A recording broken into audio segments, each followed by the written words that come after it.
His quarry was late. Very late. Shading his eyes, the man scanned the deserted jogging path and shifted the rifle cradled in his arms. He couldn't linger much longer without risking detection. In the past couple of hours, he'd already seen a few too many runners and dog walkers, despite the oppressive August heat. But no one had yet ventured anywhere near his concealed position in the woods at the edge of the park. After studying his quarry's habits, he'd chosen the time and place with care. And he'd walked through the exercise dozens of times in his mind. Park behind the First Congregational Church, unoccupied on this sultry St. Louis Saturday. Leave the car at the far end of the isolated parking lot, next to the woods that separated church property from the park. Cut through the dense thicket. Wait for his target. Take his shot.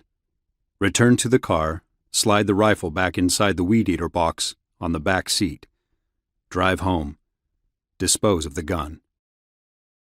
He stroked the sleek steel barrel, the taste of regret sharp on his tongue.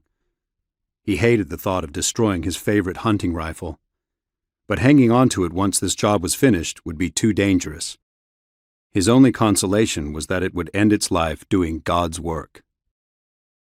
Shifting his position, he lifted his arm and wiped the sweat from his forehead with the sleeve of his dark green shirt. Then he turned to scan the empty church parking lot, barely visible through the shrubby undergrowth beneath the trees.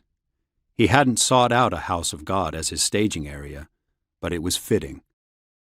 For he was here to follow a directive from the good book, to claim an eye for an eye. And if his quarry didn't show today, he'd find another time to carry out his mission.